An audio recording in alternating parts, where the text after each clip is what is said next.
Although Chrisna and myself have only met through Inspire to Thrive, I feel like we've been friends forever. Her positive energy and the way that she brings sunshine to every moment is just electric. And I'm really excited about how she's going to be sharing her passion, her enthusiasm about really investing in her people. All of those little moments, something pops or expands, and I have front row seats to these conversations. Chief People Officer is a title that I still sometimes think, wow, it feels like a really, really big title in a team that are just amazing. So within this episode, there's some great learnings about how you can really inspire your people to be with you and achieve the shared vision of your company. We want to create a culture where you bring a different perspective because of your background being so unique and different to others. It doesn't really matter about the title, it's what's the value you're adding, what's your function in the organisation.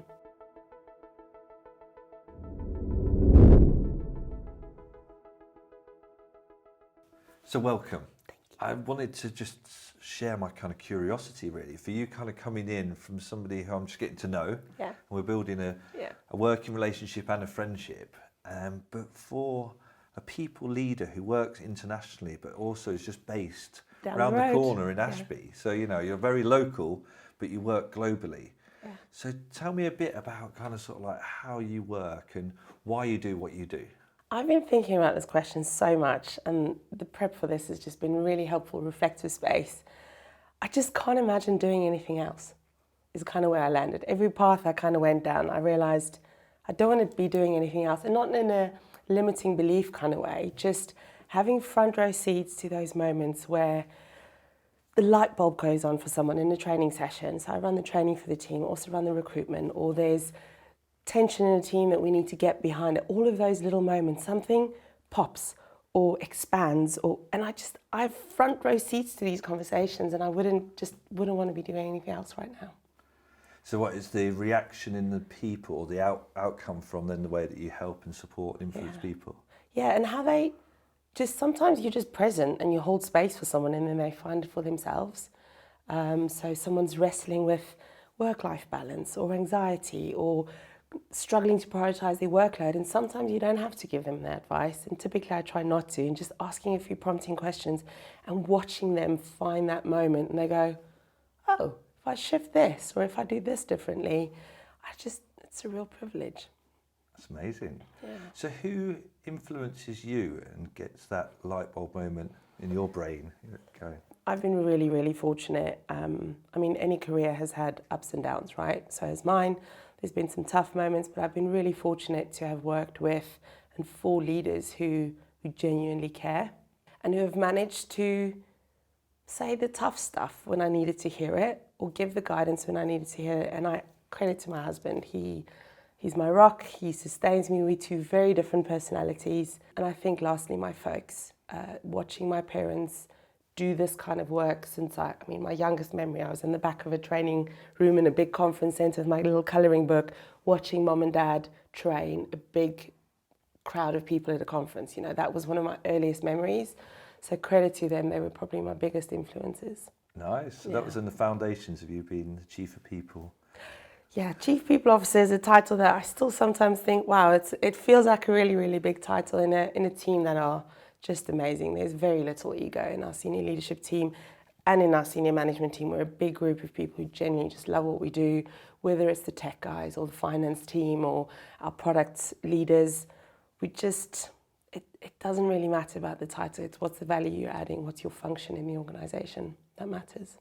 Well, tell me a bit about Simfoni and how's it structured? How does it work? You know, what are the people? Where do you start exactly? Yeah. And how do you invest in all of these amazing people? Right. Okay. Simfoni is a B2B procurement software provider. So we help organisations analyse their spend and then automate it in what we call tail spend management.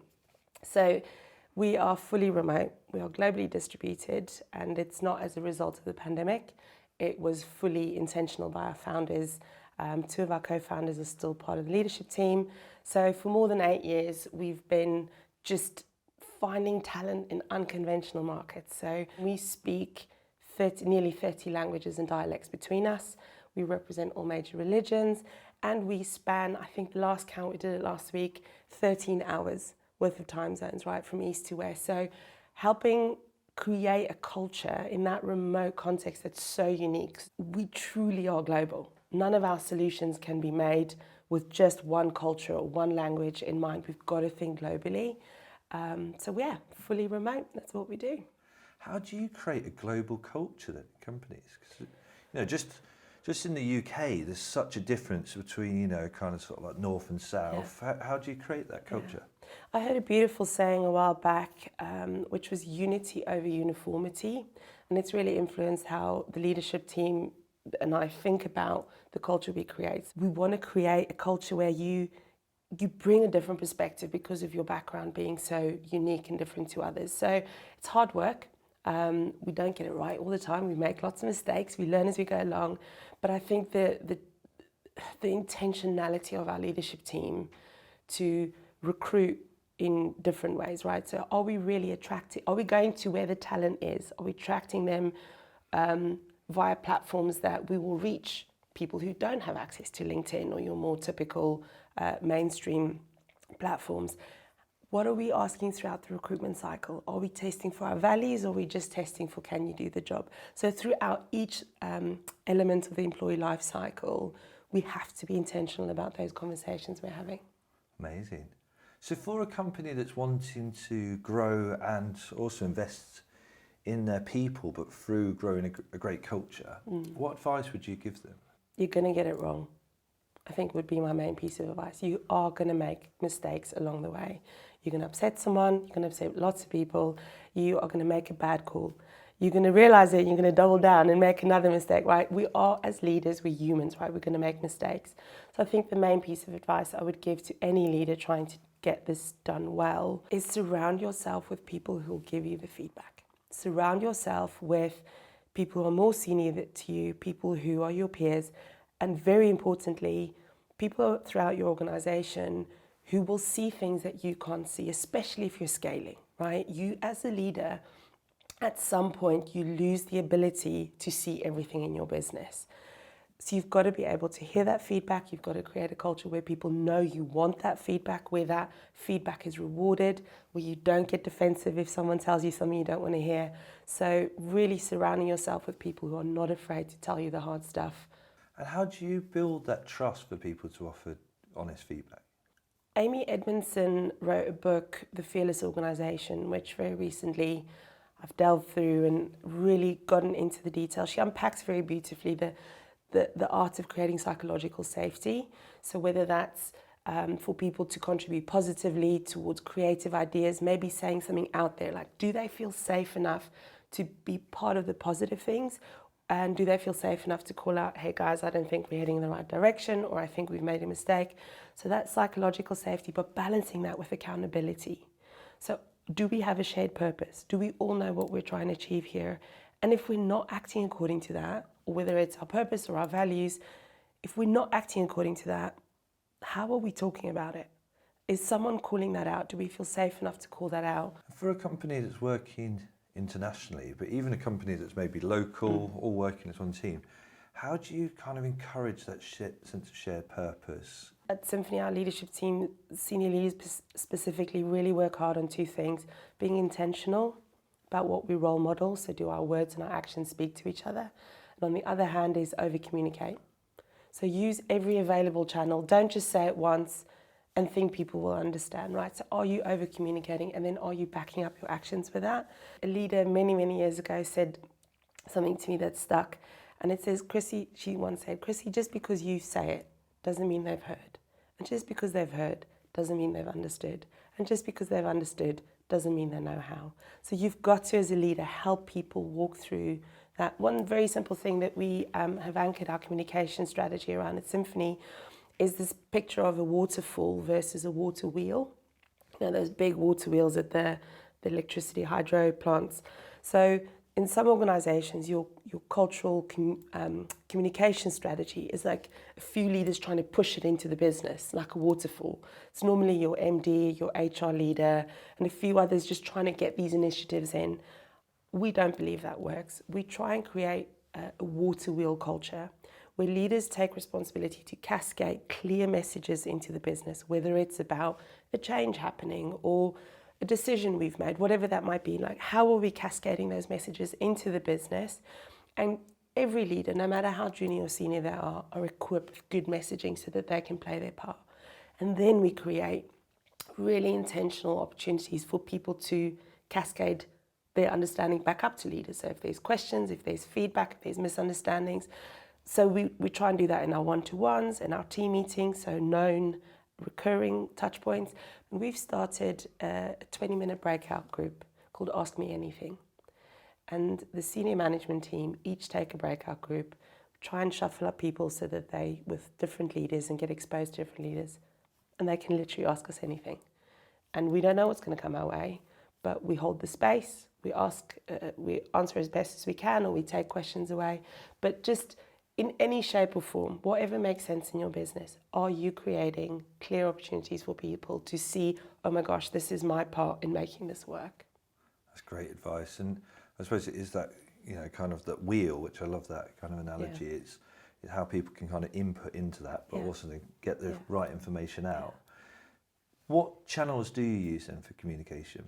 We've kept it really, really basic. So we use the Microsoft Suite. So we have Teams, emails, the usual, but we have a WhatsApp channel that we have quite a lot of banter on. It's the more light-hearted celebrations, customer wins, anniversaries, all of that. And then a big game changer for us in terms of employee engagement in our global context is a recognition platform called Nectar HR. Fantastic team to be collaborating with. And it's a recognition page or platform. So anybody in the business can give public shout outs. And what makes this amazing is every shout out must be linked to one of your core values. So we've used it to embed the values into our culture by democratizing recognition. It's not just management gives us a $50 gift card at the end of the year with the performance review. No, everybody shares it. It's public. It looks like a public social media page. And it's just been a game changer in how we engage globally. And that works on all levels, so anybody can contribute to that. Yeah. So then you can kind of give recognition to then the leaders and likewise. Yes, absolutely. And our engagement with that has been really high consistently. Everybody in the business gets a certain amount of points. 10 points equals $1. And Simfoni sponsors it fully. It's fully paid by the company. And everybody gets X amount of points every month. And you distribute it. I say, hey, Dan, you've really lived. So one of our values is pace. And I would tag #pace. And I'd say, thank you for getting that email turned around so quickly. It really helped me support the customer with XYZ. Here's 20 points or here's 30 points, whatever. And we've picked this provider because they really offered a good variety in all of our regions, because we've got talent in countries that's probably not so well known. And it was important for them to have a fair shot of participating. So you can buy vouchers, whether it's coffee or M&S or whatever that movies. You can buy Simfoni swag, which has been a fantastic hit, or you can donate to charities. You can even donate that money back. So just everybody gets equal opportunity to participate. So then people really live and breathe their values by this approach? How could you not, right? That for me feels just, you must be able to point an entire organization to your core values and help them understand how to live it, how to participate in it. If you want to scale well, right? There are organizations who don't do this and they deem themselves successful, that's fine. But if you are serious about creating a culture where people want to be part of it, they want to contribute, they want the organization to succeed in that regard, you have to be very intentional about baking those values into every stage of your employee life cycle. So what are Simfoni's values? So we have 11 values and it's anchored against the GREAT Impact acronym. So the word GREAT, those 5 values talk about who we want to be. So great place to work is a key driver for us. We want to be responsible, enjoyable, ambitious and tolerant. So that tolerant value really talks for us about our inclusivity and how we create space for everybody to feel that they can feel safe and participate. Those 5 talk about who we are. And then how we are is innovative marketing excellence. That one talks around being brand ambassadors. We work at pace. We want to be agile, capital efficient. It's not always about buying cheap, but are we getting the best bang for our buck? And even the most junior person in the organization should feel that they can contribute with responsible choices. And the last one is we wanted to be trusted by our communities, by our customers, by our staff. So yeah, we have 11 values. So obviously, yeah, this wheel of kind of communication and, you know, really builds on that trust. How else do you kind of navigate that staff engagement?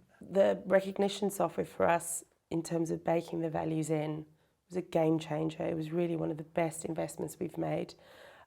Two other areas. One, we are super intentional about performance management. So again, because we're a little bit quirky and we like it, we do quarterly performance reviews. And that is anchored against a performance matrix. So let me just clarify, I believe that engagement cannot sit separately from clear performance management, right? So for us, the overarching piece is what we call career value add. So for your time at Simfoni, whether it's a year, whether it's you're a lifer, you know, you're in this with us for however long, you should feel that the time you invested at Simfoni was the best investment for your career versus having taken a job elsewhere. So part of that creates our culture, right? Because people want to be part of it. You rewarded for performance.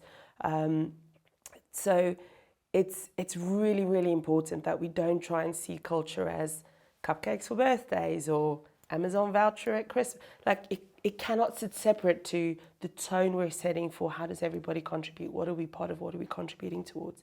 So performance management for us, we articulated a performance matrix informed by Simon Sinek's work around his work with the Navy SEALs, like, you know, the values versus the performance. So we've really, again, baked those values into how we manage performance.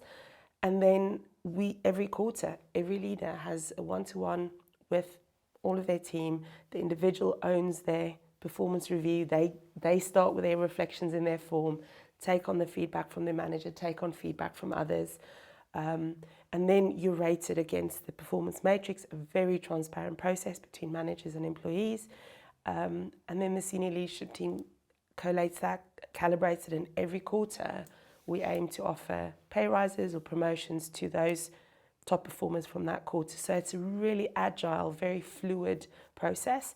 And then the other one I'll highlight in terms of how we manage engagement is the anchor to all of this is employee feedback. So we do an annual survey.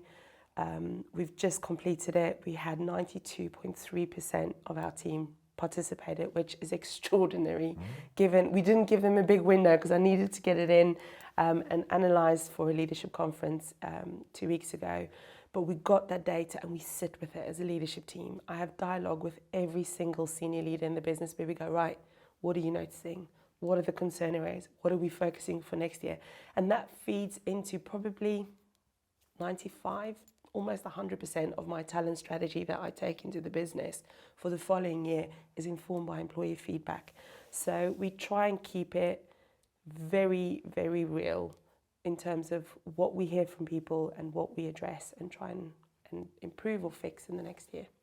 Congratulations, that's an amazing result. Yeah, how do you capture that information? Because you mentioned form and you've kind of mentioned these reviews. A bit more technically, you know, for people who might be a bit more old school, they might be kind of still paper-based. Yeah. How do you capture and process all of this data? So it's quite funny, given that we're a tech firm, the team do laugh at me a little bit.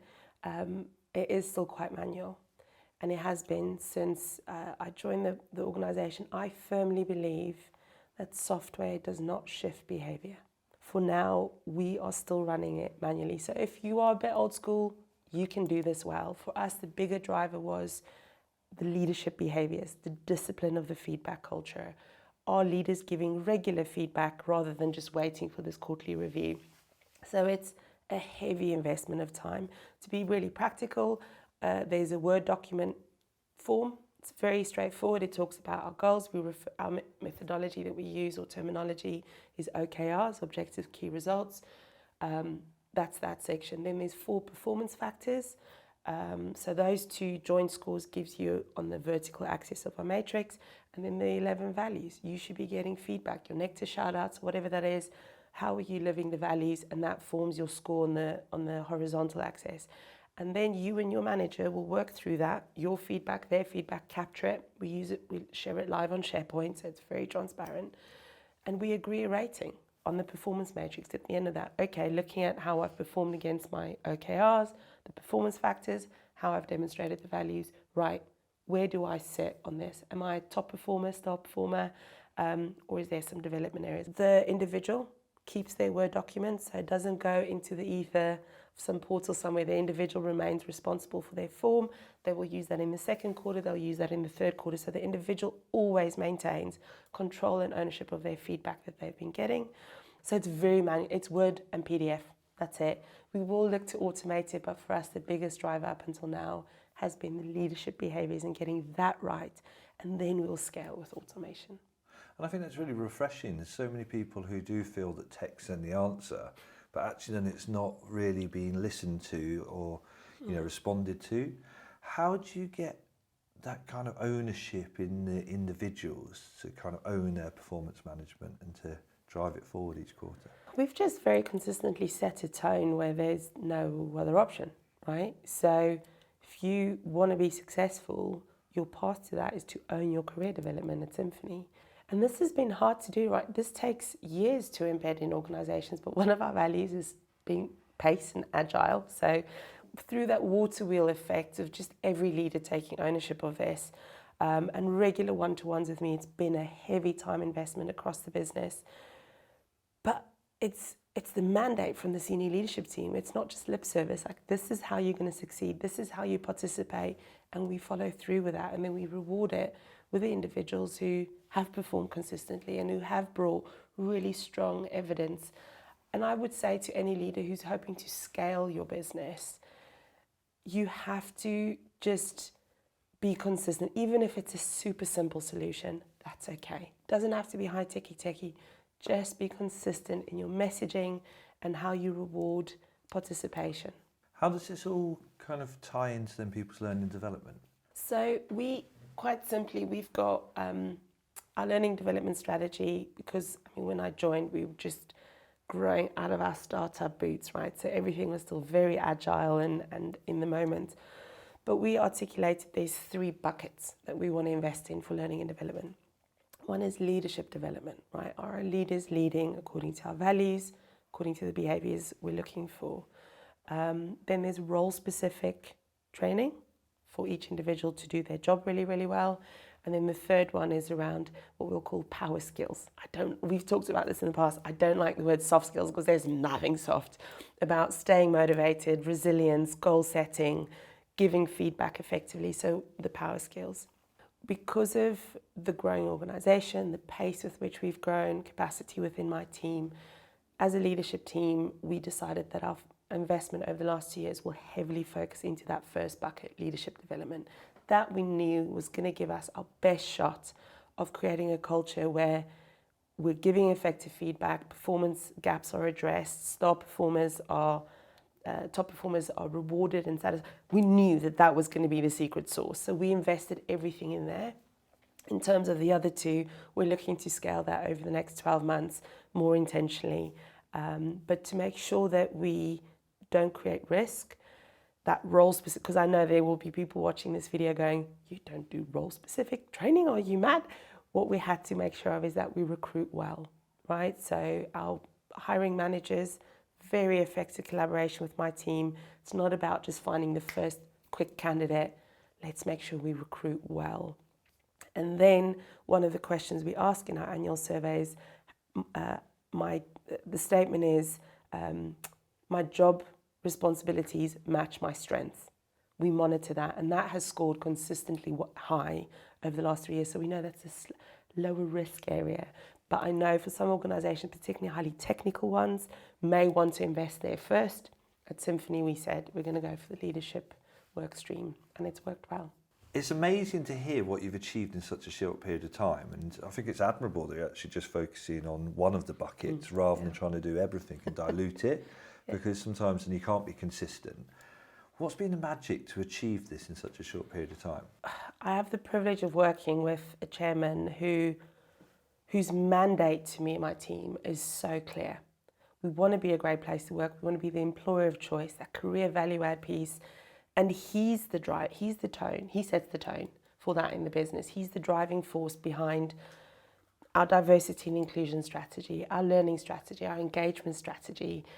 He's the first one to post a photo of him in the pool with the kids on our what we call company shutdown. So as part of our wellbeing strategy, we have 4 set long weekends in the year. It's called Simfoni Shutdown. Friday to Monday, nobody works, because nobody then comes back on a Tuesday morning with this inbox full of stuff. He's the first one to post a photo, which is fantastic, right? Just again, back to that book I referenced earlier, it sets that psychological safety that the leadership team are serious about this.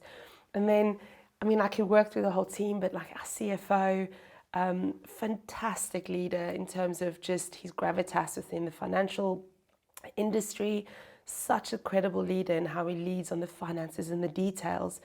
But I've never, ever had to battle for budget for anything. In fact, he would say, forget I'm the CFO for a second, what do the people need?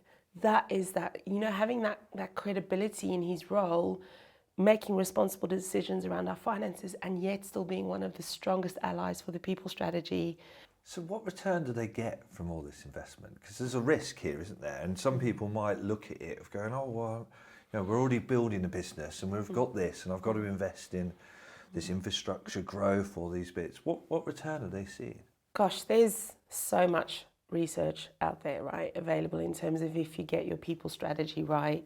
I think, was it Richard Branson who said, take care of your people first and they'll take care of your customers.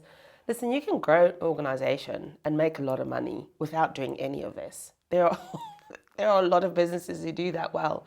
But if you really, really want a business where your people are your strongest superpower in wanting to get this right and making an impact on your community, on your sector, you're in for a long-term return on investment, because you're either going to have people who do really, really well for your business or your organization right now, but if we live our values and how they're exited or how we expand, whatever your scenario might be, they will be advocates for your brand even after they've left, right? So just treat humans like humans, right? And treat them according to your values. I don't know if I've really answered the question around return on investment, but you can do it without it.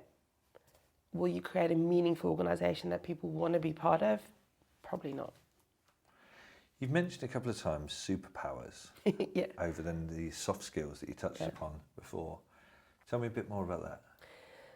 Well, if we truly see our employees as human beings who show up as their whole selves, I mean, we're fully remote, but whenever I talk to leaders who are office-based, I'm like, there is no X-ray machine over your front door that when your employees walk in the door, boop, boop, boop, it just wipes out their personal life and they can just focus on it. It doesn't happen. Like, we show up our whole selves at work. And even more so now since the pandemic, with organizations battling with hybrid versus remote versus office. Someone said during the pandemic, we don't work from home, we live where we work.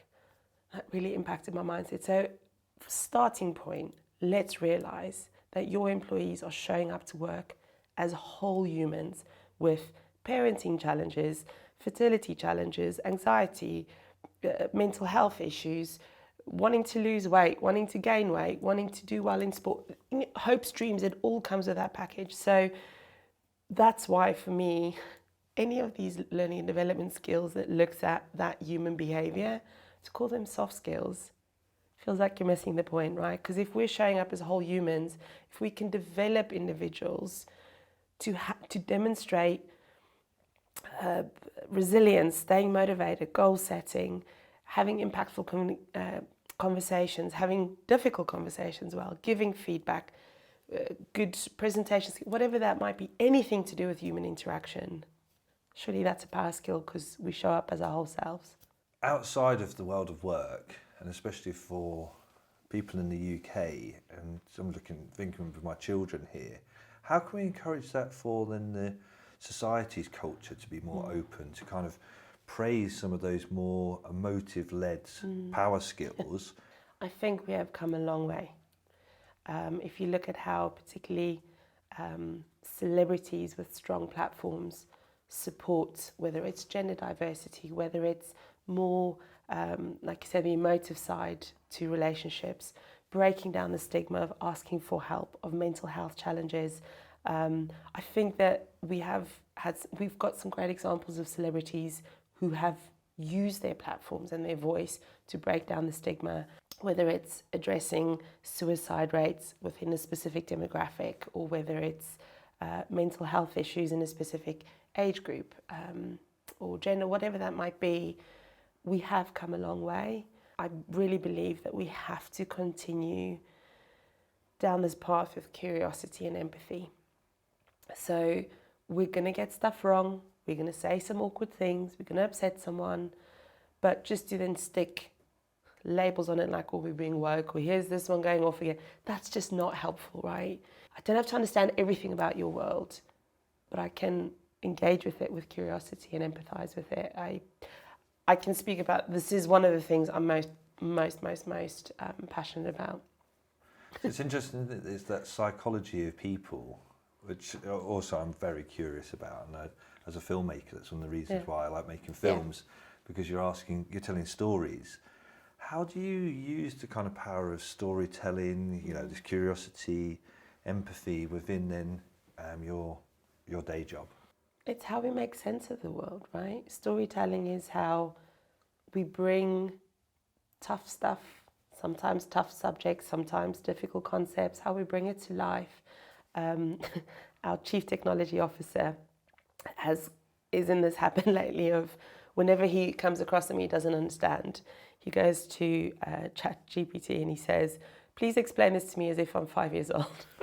Like, that's our new game, right? Whenever it's a bit of a game with the leaders where we go, right, let's use generative AI to explain it through storytelling. And I think it's the simplicity of it that can bring even the most complex concepts to life. And I think when we tell stories, we bring emotion and we bring perspective that the listener may not have known about us, particularly if you're a senior leader, right? Being vulnerable through a story. I think there's real meaning to it because people might see an emotional side of you that they wouldn't in the day-to-day of tactical operations. It's interesting you say that because I had to demystify a document which I got from a local authority. And I was like, I don't really understand what this means. And how can we put that into more layman's terms, and even though layman's terms isn't the right kind of approach, but into a 5-year-old's mind so I can kind of understand it. Why do you think that there's still this drive for people to write in such a formal, kind of sort of like non-emotive approach? I don't know. What a great question.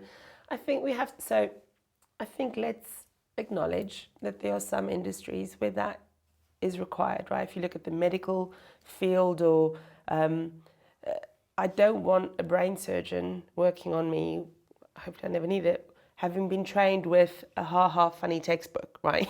We want that anatomy being taken seriously.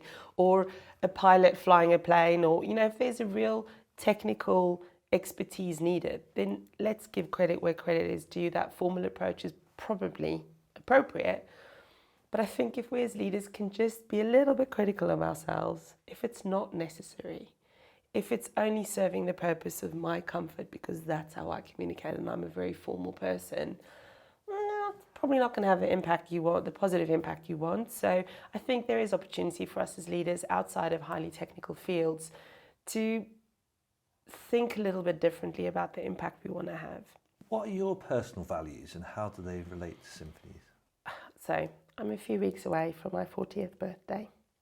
It's just a few short weeks away. So it's as these milestone birthdays kind of do, they really kind of put you in this reflective space. And I've been wrestling with this and trying to, in the sense of, has it shifted over the last 10 years or so? And it hasn't. My 2 core values, one is showing up authentically. Sometimes that's ugly, sometimes that's wonderful, but just showing up with real intention and just authenticity. And then the other one is family. Just credit to my folks for just instilling that in us, all of my siblings. And I'm the aunt of 8 nieces and nephews on my side. We've got another 4 on my husband's side. So just seeing that in the next generation, this value of togetherness and support and camaraderie and care as a family unit. Yeah, those would be the 2. And firstly, happy birthday. It's around the corner. It's exciting times. It's a good milestone. With how do those You know, two kind of core values of being your authentic self and family. How do they relate to Simfoni? The first one has been a core driver in all of my dialogue with leaders, with new joiners, with the most junior person, with the most senior person.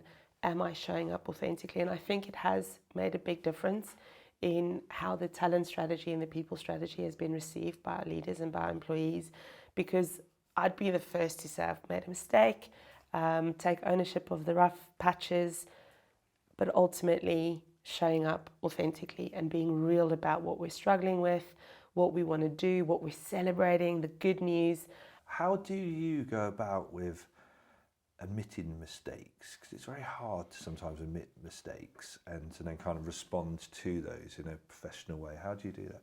I mean, the larger your organisation, the harder this will probably be to do well, and we must use our discretion in terms of how we do that, because I think there's a balance between wanting to build trust through that admission without wanting to break down trust because it all descends into chaos, right? So really, you've got to, I can speak from my context, but I recognise that the context for other leaders will be very, very different.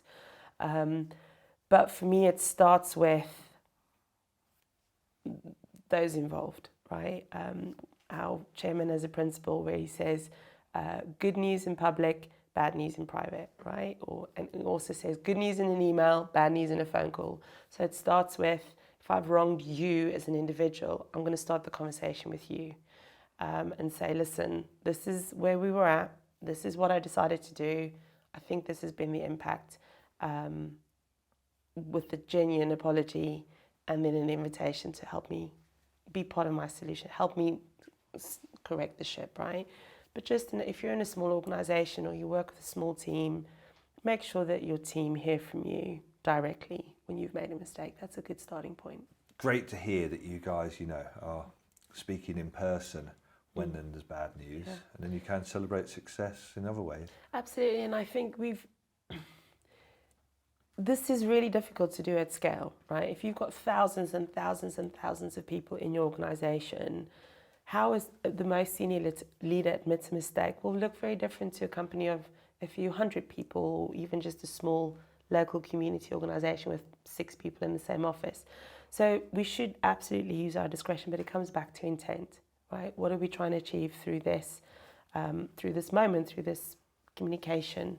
You're gonna make mistakes. If you're a leader leading a team, you will make mistakes. And back to my earlier point, make sure you surround yourself with individuals who are not afraid to call out when things are not okay, because they will also then be the people in a large organisation to help you make a positive change or to correct the mistake for whatever that might be. You can't do it on your own.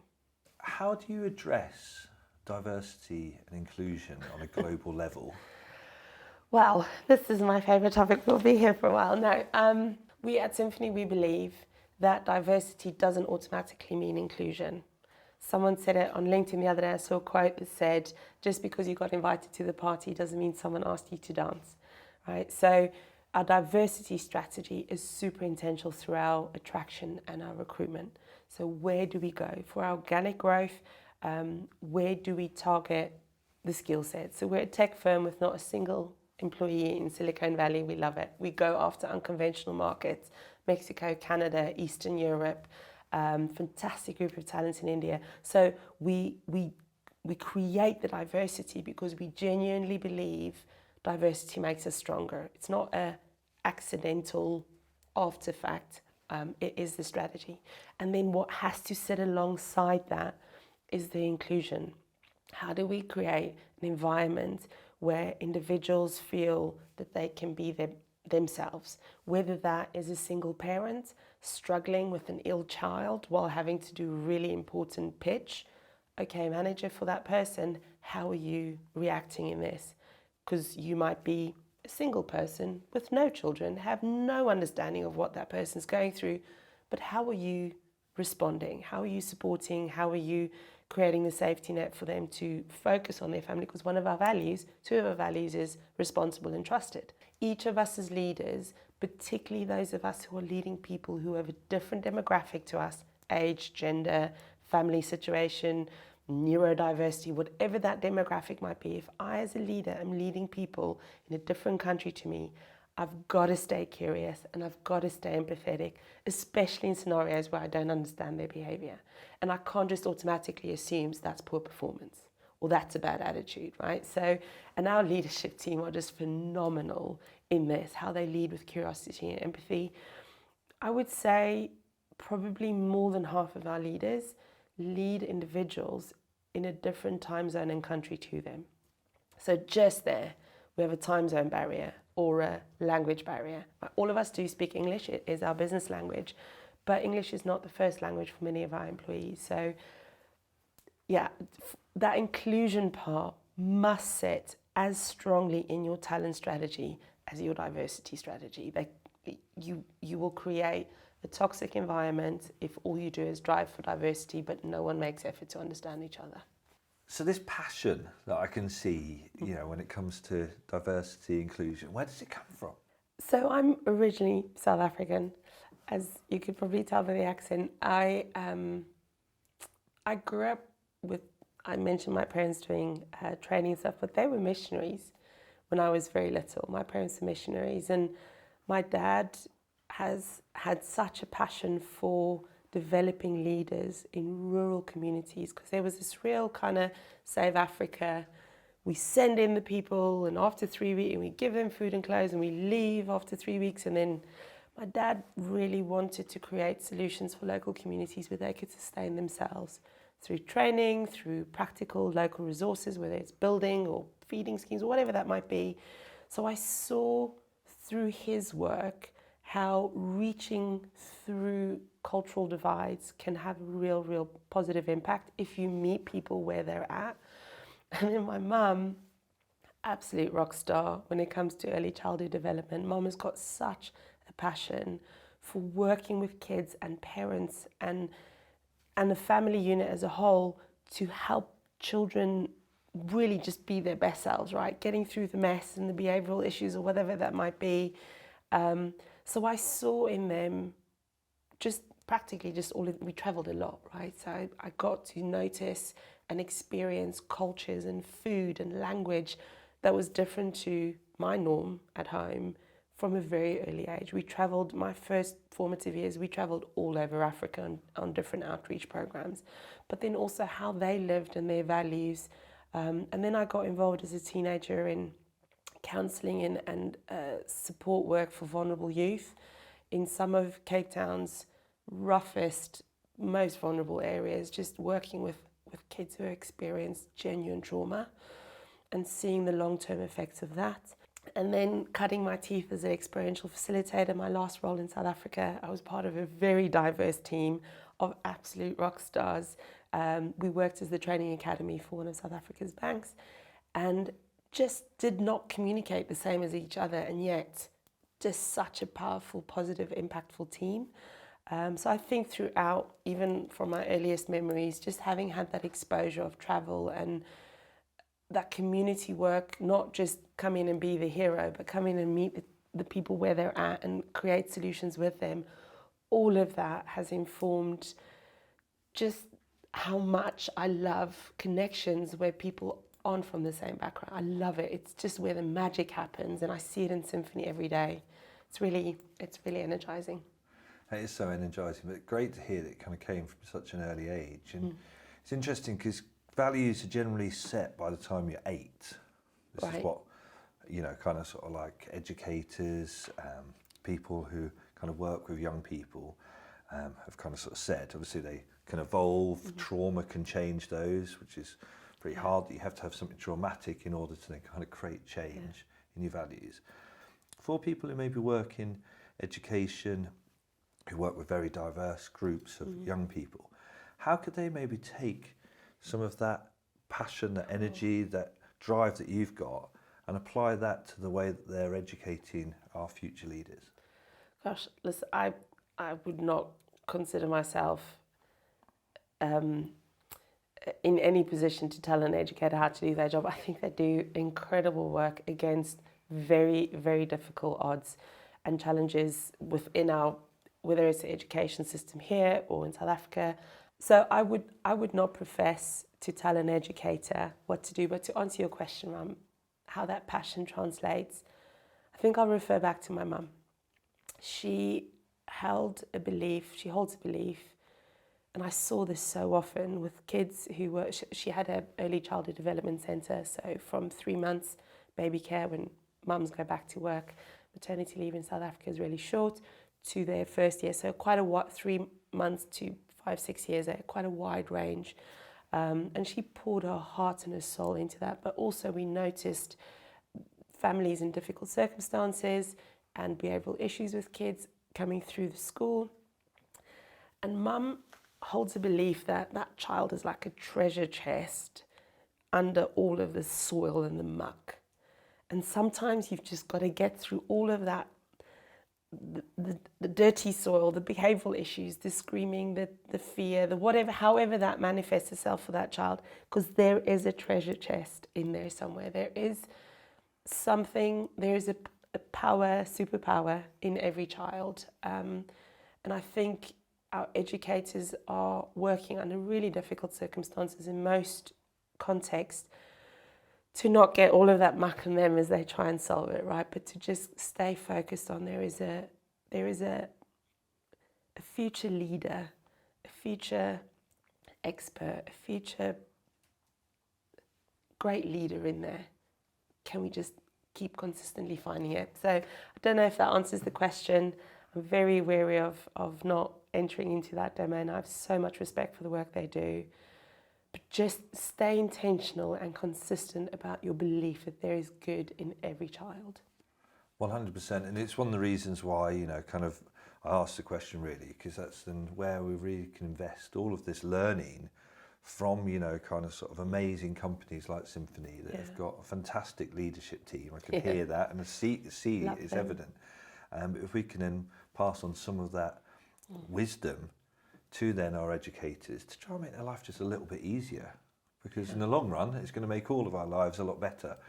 And that's one of my personal drives. You know, we've got to make a difference to the way that we educate, and that's starting from people where you started your passion for diversity and inclusion when you were 5 or 6. So you sound really well read. From you've referenced to quite a few books. You've referenced to, you know, different bits of information that you've kind of adopted and you've taken on.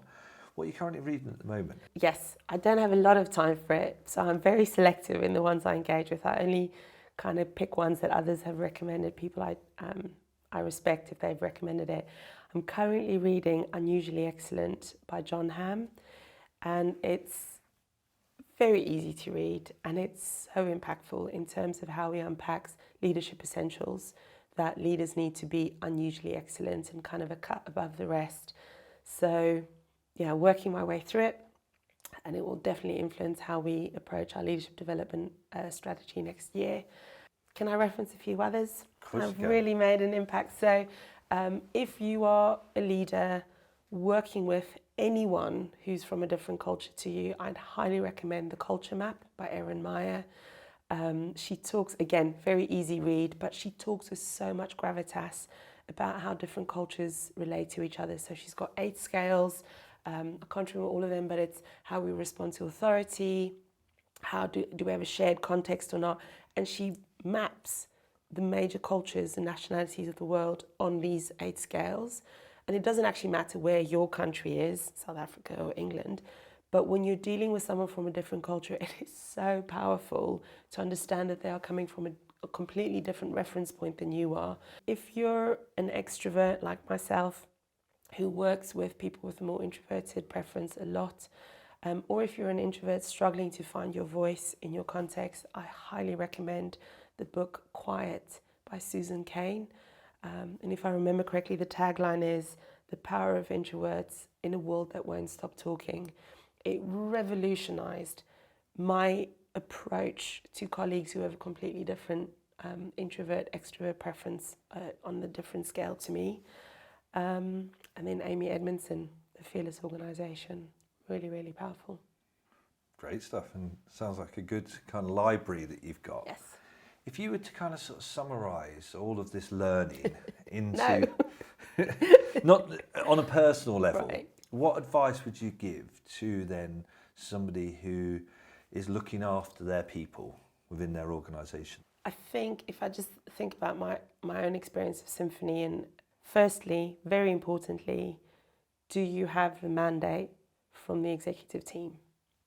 Do the senior leaders genuinely buy into what they're asking you to do, right? Not a, here's a to-do list, go change our demographics or go change. Genuinely, are they bought into the mandate that they've given you? Because without that, it is going to be quite a painful journey for a people leader. Second one is, do you have a safe sounding board? So do you have someone inside the organisation that you trust or outside of the organisation where you can soundboard? Say the ugly stuff, say the, I'm afraid of this, I feel worried about this, I think I should try the safe space, someone who holds space for you to just get it all out, because it could be quite a lonely bit. You sit on a lot of confidential information that you cannot share anywhere, right? And you've got to make sense of it. You've got to make sure that you stay resilient and motivated in that. And I think the third one, the last one would be, do you have effective channels to hear feedback from all layers within your organisation, and are you listening well? Fantastic advice. And thank you for this interview. It's been Thank really you. inspiring, and I've taken so much from it, from one, I suppose, a business leader, but also as a parent, as a husband, as a family member. Right. So no, thank you so much. Great. Another moment to have front row seat tickets to, so I feel privileged. Thank you. Thank you.